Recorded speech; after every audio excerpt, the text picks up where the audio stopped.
Hello, everyone. Our life appeared flawless and enviable from the outside, even though we lived in a large loft in one of the most fashionable neighborhoods of a busy European city. It was the kind of place people dream about, with high ceilings, large windows that let in a cascade of light, and walls covered in abstract art. For me, it was also a stage set for a play that I wasn't sure I wanted to be in anymore.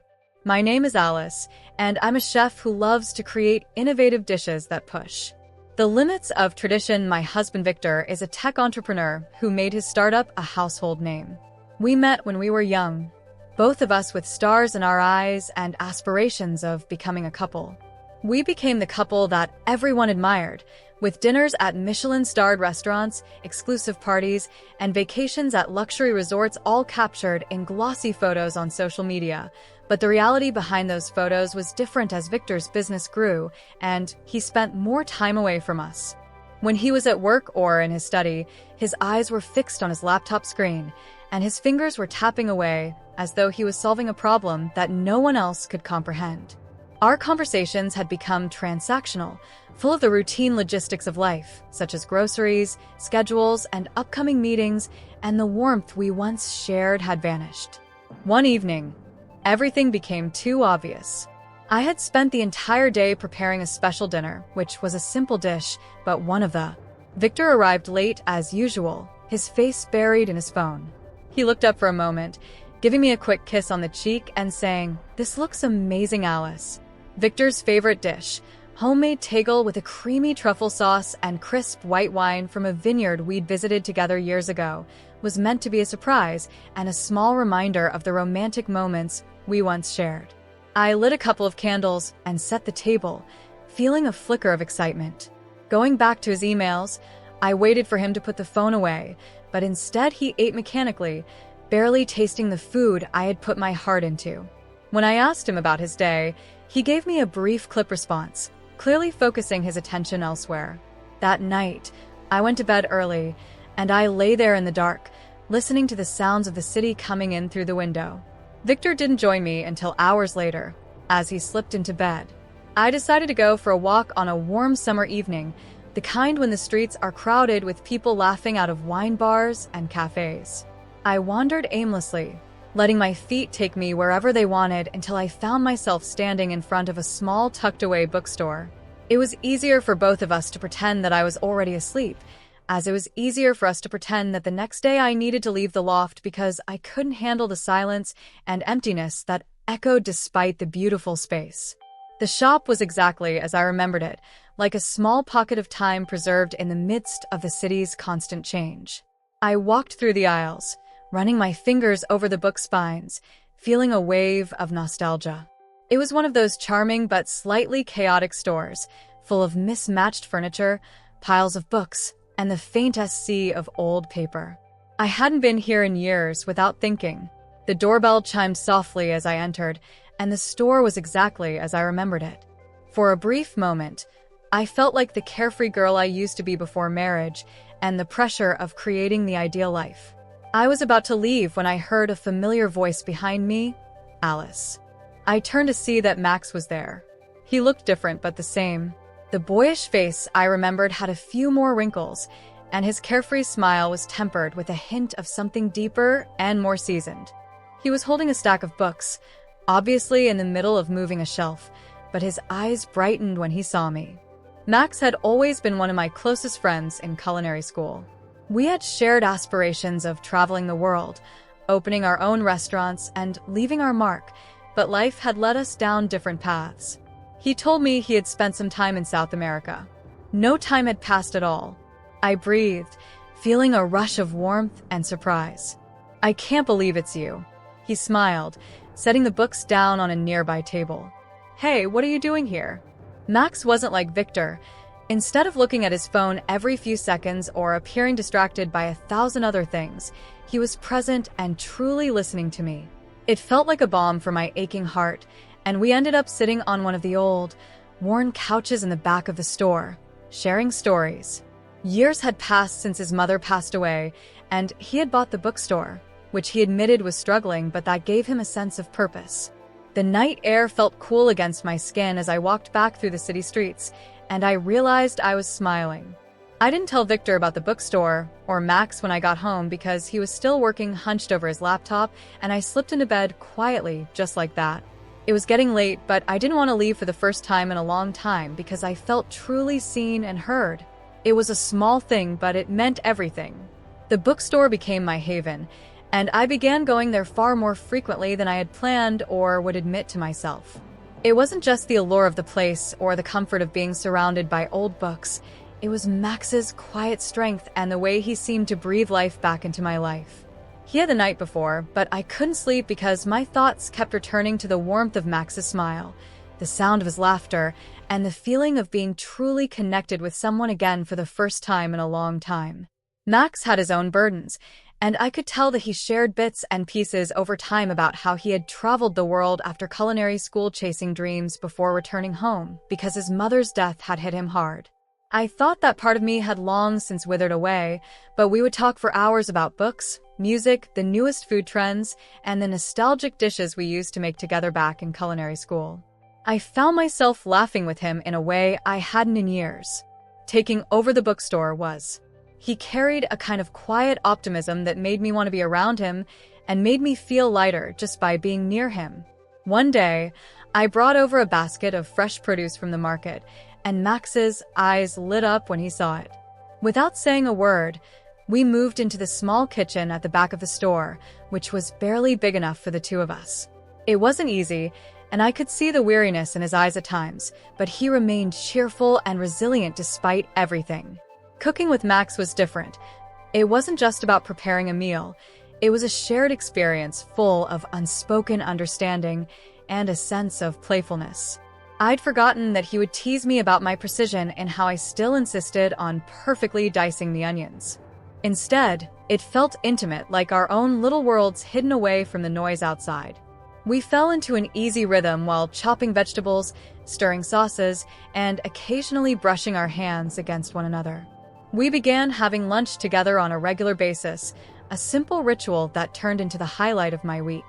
One afternoon, after making a risotto with roasted vegetables, we sat on the bookstore floor, leaning against the shelves with plates balanced on our laps.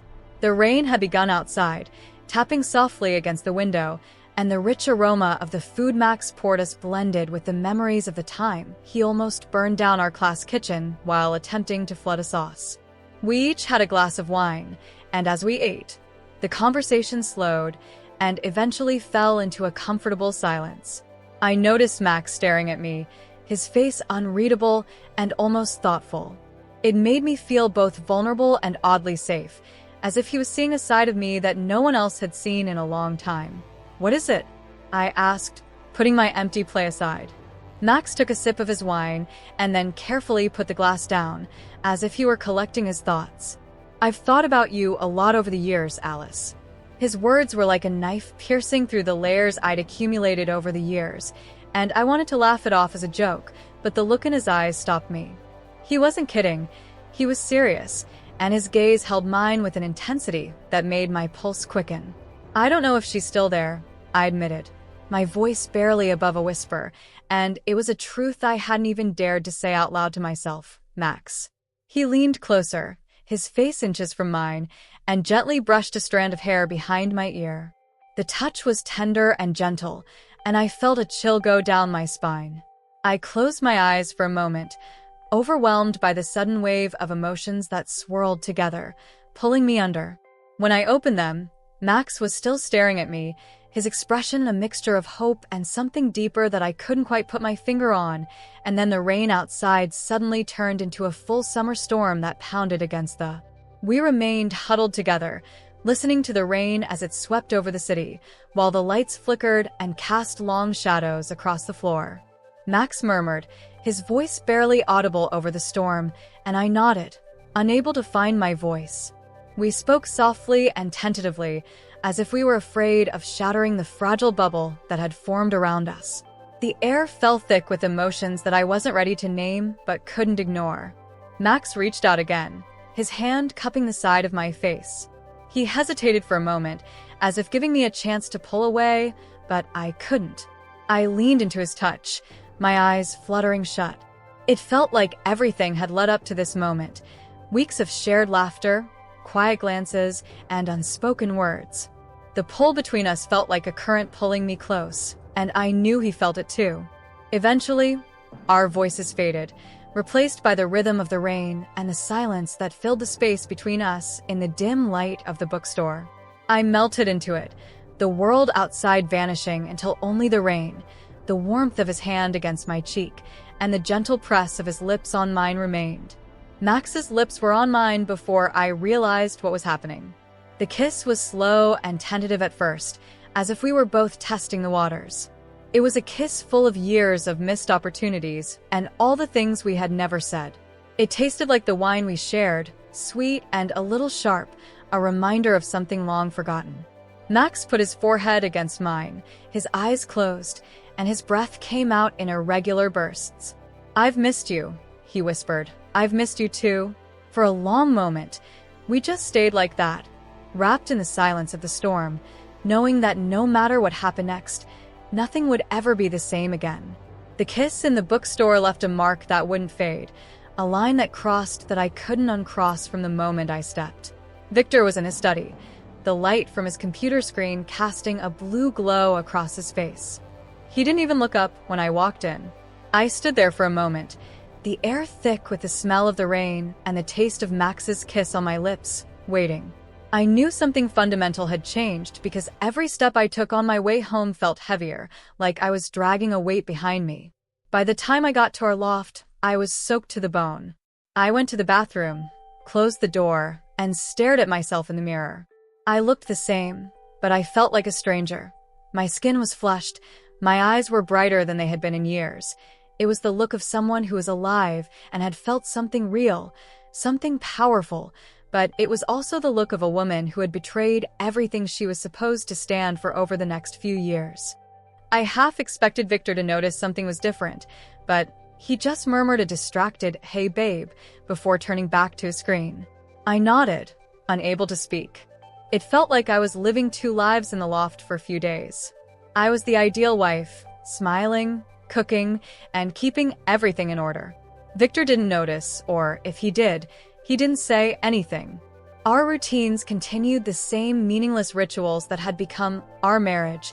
We would sit on the couch together, me pretending to read a book while he scrolled through emails, but my mind was miles away back in that dimly lit bookstore, replaying that kiss with Max repeatedly. On the other hand, I felt completely exposed, as if every emotion I'd kept inside was there. It was intoxicating the way he made me feel, the warmth of his laughter, the spark in his eyes when he looked at me, as if he could see the parts of me I'd forgotten existed. But with every stolen moment, the guilt gnawed at me, a constant nagging presence that wouldn't let me rest. I was two different women, the obedient wife who lived in a spotlessly well-kept loft, and the woman who... I felt like I was putting on a mask and slipping back into a role that no longer fit in the cluttered chaos of Max's bookstore every morning. It was suffocating. One quiet Sunday, Max suggested that we go somewhere special. He smiled and held out his hand for mine. I hesitated for a moment, the familiar guilt prickling at the back of my mind, but then I nodded and let him lead the way. He led me to a hidden botanical garden, a location I never would have discovered on my own. It felt like we were the only two people in the world as we strolled along the winding paths, stopping to admire the clusters of wild flowers, the delicate blossoms swaying gently in the breeze. I could feel the tension slipping away, the knot in my chest loosening with each step, as we passed a small pond, the water reflecting the clear blue sky above it. The garden was surrounded by a row of old buildings and a secret pocket of green in the middle of the city. The only sound in this place is the gentle rustle of the leaves. Max turned to me, and his serious expression and soft eyes left me speechless. "When we were together, I saw the true you," he said. "It's not the wife or the chef, just you." His words hit me like a tidal wave, a wave of emotion so strong that I couldn't contain myself. I looked away, embarrassed, trying to hide my face, but Max didn't let me. He gently cued my chin, turning me back to face him. "You don't." I clung to him, my fingers curling into the fabric of his shirt, and for a moment it felt like the world had stopped spinning, as if we were suspended in time, held together by the gravity of everything we couldn't say aloud. He whispered, brushing away a tear with his thumb, and then leaned in and kissed me with a tenderness that broke something inside me. It was a kiss of reassurance, of acceptance, telling me that I was enough just as I was, flawed and all. Max pressed his forehead against mine, his eyes closed, and he said softly, "I've been waiting a long time to find you again. I didn't know how much I needed you," and the guilt came rushing back stronger than ever. I pulled away, wrapping my arms around myself, as if I could physically hold back the wave of regret that was crashing over me. "Max, I don't know if I can do this," he said, his voice barely above a whisper, and he looked at me, his eyes full of a sadness I hadn't felt before. Max stepped closer, his hands resting gently on my shoulders. "You deserve to be happy, Alice," he said quietly. "I don't want to hurt you, Alice," he said. "But I can't pretend I don't feel this. I can't pretend I don't see you." I felt the tears start to well up again, but I blinked them away. "I don't know who I am anymore. I confess that when I'm with you, I feel like I'm putting on pieces of myself that I lost a long time ago." I wanted to believe him, that I deserved this, that it wasn't wrong to want more. But the guilt was there, a shadow that I couldn't shake, wrapped around my heart like a vice that was getting tighter every day. I tried to distance myself from Max after that, telling myself that I needed to get some distance in order to figure out what I wanted and who I wanted to be, but it was pointless, like trying to stop the tide I was already in.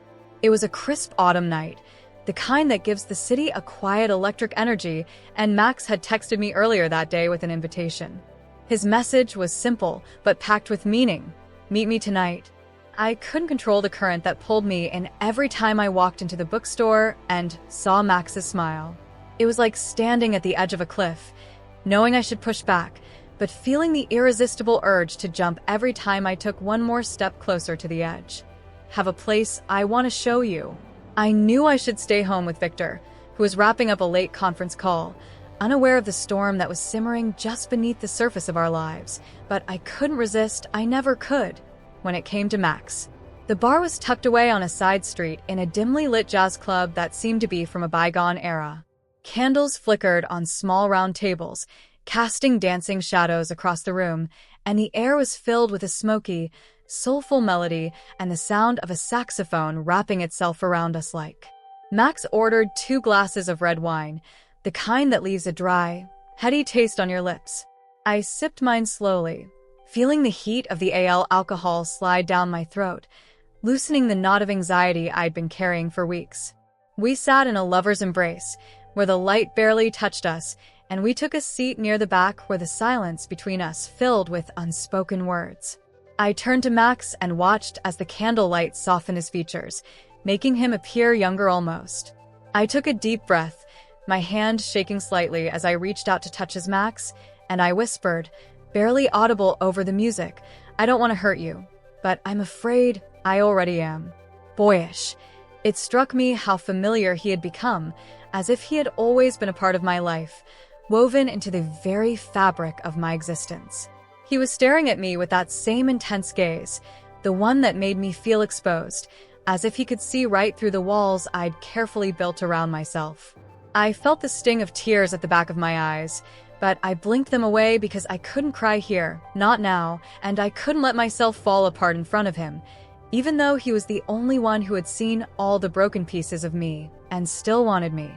He said softly, "You're hurting yourself, Alice, by pretending you don't deserve more." In spite of the fact that he was the only one who had seen all the broken pieces of me, Max's hand said the side of my face, his thumb tracing.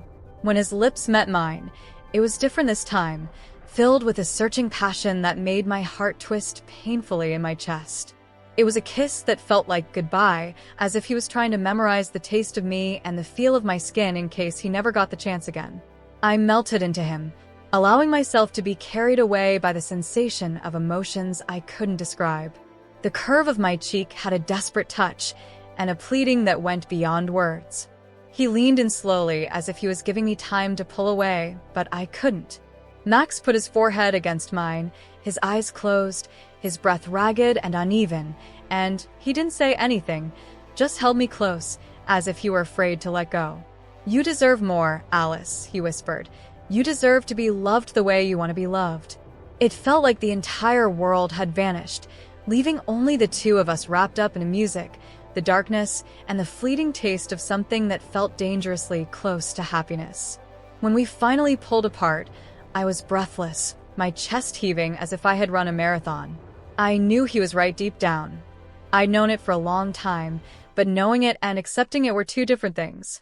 I felt like I was standing on the edge of a precipice, staring down into a chasm filled with everything I'd ever wanted and everything I was afraid of losing. We left the bar in silence, walking through the quiet, empty streets, the city feeling hushed as if it were holding its secrets. The words hung in the air, settling heavily between us, reverberated in my mind long after he said them, wrapping around my heart like a vice. When we arrived at the bookstore, Max paused at the door and turned to face me. "You don't have to make any decisions tonight," he said gently, "but I need you to know that I'm here whatever you choose. I'm here." I nodded, unable to trust my voice, and he leaned in and planted a kiss on my forehead, a tender lingering touch that felt more intimate than anything we'd ever experienced. I was holding on to it like a lifeline, fearing that if I let go, I would drift away into the cold, heartless night. Shared before he vanished into the store's shadows, leaving me standing on the sidewalk by myself as I headed home. The words he had said kept repeating in my mind, "You're acting like you don't deserve more." But the truth was like a stone in my chest, heavy and suffocating. I entered the loft, where the familiar smell of linen and cedarwood wrapped itself around me like a shroud. Victor was already asleep, his body curled on his side, but I stood there in the dark, staring at. He looked at the life we had created together, and I felt sick to my stomach. It was as if I was wearing someone else's skin and playing a part one had grown too big for. I went to the bathroom, shutting the door behind me, turned on the light, and looked in the mirror. The woman's eyes were wide with fear, and her lips were swollen from a kiss that wasn't her husband's. I put my hand to my mouth as if I could remove the evidence, but it didn't help. I was Alice, the chef, the obedient wife, the woman with it all, but when I looked in the mirror, I couldn't see any of that. Instead, I saw a woman who was lost, drifting in a sea of her own making, with no idea which shore to swim towards. I turned off the light and slipped into bed next to Victor. I didn't change the inadequacy gnawed at me, an insidious whisper that I couldn't silence, and how had I come to be caught between the life I'd chosen and the life I secretly desired? I was trapped in a life that seemed to be slipping through my fingers, and I didn't wake up. I lay there staring up at the ceiling, the weight of the night pressing down on me. I could still taste Max on my lips and feel the ghost of his touch on my skin. It was both terrifying and intoxicating. One thought kept coming to me: I don't know who I am anymore, and I don't know if I ever really did. It was a normal Saturday night, or so, and I assumed I was in the kitchen making dinner when Victor entered with a rare smile. When he announced that we had been invited to a dinner party tonight, it was a last-minute affair, but I thought it might be fun. I felt a jolt of panic because my first instinct was to refuse to make up an excuse about being tired or not feeling well, but something in Victor's tone told me he was not in the mood for protests, and that he was attempting, in his own way, to rekindle something between us to bridge the gap. His face was already dressed in one of his tailored suits, looking sharp and confident like the man I used to fall head over heels for. I said, forcing a smile that felt fragile, as if it might break if I held it for too long, "Yes, please give me a few minutes to get ready." I changed into a simple black dress that I hadn't worn in years, one that used to be my favorite when I loved going out with Victor back when the world seemed full of possibilities. Before we left, I caught a glimpse of myself in the mirror. It looked elegant and composed, but I couldn't get rid of the feeling that I was wearing a. We arrived at the location shortly after, and it wasn't until we entered that the air seemed to leave my lungs. I was shocked to see that the party was being held at Max's bookstore, and for a brief moment, I believed it must have been an accident that I had somehow entered a parallel universe where the two he's of my life had collided. My sanctuary, the place where I had come to escape the facade of my marriage, was now crowded with Victor's friends and business associates, all mingling and laughing without realizing that. My face went pale for a moment, but then he recovered and slipped back into his role as the charming host. He moved smoothly and effortlessly as if nothing was wrong, but I could see the pain flickering behind his eyes. Victor, unaware of it all, waved him over with a smile. I noticed Max across the room setting out a tray of appetizers. He looked up, and our eyes locked in that brief, intense second. Everything was laid bare. The secrets, the lies, the tangled mess of emotion we'd woven around ourselves. Max grinned amiably and said, "You've outdone yourself with this place." He clapped him on the shoulder and said, "My wife dragged me here. She's a sucker for old books and places like this." He laughed loudly and cheerfully, making a sound like nails on a chalkboard. Max's smile didn't falter, but I could see the muscle in his jaw tighten. "It's good to see you, Victor," he said, turning to me, his eyes softening for a brief moment before the mask put back in place. "Thank you, and Alice," he said. "You look beautiful tonight." The night went by in a blur of conversations and clinking glasses, and I could hardly concentrate on what people were saying. My entire body was on edge, hyper-aware of Max's presence only a few feet away, and the stolen glances we exchanged were heavy with unspoken words. I forced another smile, but it felt like my face was made of glass, like it might break under the weight of everything I was holding back. I felt like I was walking a tightrope, balancing precariously between two worlds, one misstep away from a fall. That would ruin everything. At one point, I noticed Max watching me from the other side of the room. The sadness in his eyes was a clear reflection of the pain in my own heart, and I knew what he was thinking. I knew that this double life I was leading wasn't sustainable, and it was only a matter of time until everything fell apart. When the party was finally coming to an end, Victor excused himself to make a call, and I turned to gather my belongings, but Max was suddenly blocking my path. His face was filled with a mixture of resolve and longing that made my heart skip a beat. He said, "We need to talk." His voice was low and urgent, and he took my hand and pulled me away to a corner of the store away from the last few remaining customers. He gripped me tighter than usual, as if he were afraid to let go. "I can't be your secret anymore, Alice. I love you, but I deserve more than this. I deserve more than stolen moments and glances." Max's face softened and he cued my cheek, wiping away a stray tear with his thumb. "I'm not asking you to make a choice right now," he said gently, "but I can't keep doing this. It's tearing me apart, and it's tearing you apart too. You're pretending you don't deserve more, but you do." I felt tears welling up, threatening to spill over. "I know," I whispered, my voice thick with emotion. "I know I'm not sure how to leave. I just don't know how to blow up my entire life." I couldn't speak, so I just nodded, my throat too tight with unshed tears. He stepped back, letting me go, and I felt the cold rush where his warmth had been. It felt like goodbye, delicate, tender, and full of a kind of finality that left me breathless. The thought made something inside me splinter, and when he pulled back, he gave me a small, sad smile. "Whatever you decide, I just want you to be happy, Alice, even if it's not with me." Victor came back a moment later with his phone in his pocket and a distracted smile on his face. He put an arm around my shoulders and pulled me in close as we made our way to the door, ready to leave. He asked, not realizing how I recoiled at his touch, and I forced a smile, nodding yes, let's go home, but as we stepped out into the cool night air, I felt as though I was standing on a cliff and looking down into the unknown. Max's words reverberated in my head. "You're acting like you don't deserve more," and for the first time, I realized that I could no longer pretend. I had to decide whether to stay in the life I had meticulously built, which was slowly suffocating me, or to risk everything for a chance at something genuine, something that made me feel alive. I took one last look at the bookstore, the light from inside creating long shadows on the sidewalk, and Max was waiting somewhere there. I took a deep breath, my heart thumping as best it could, and then I made my decision.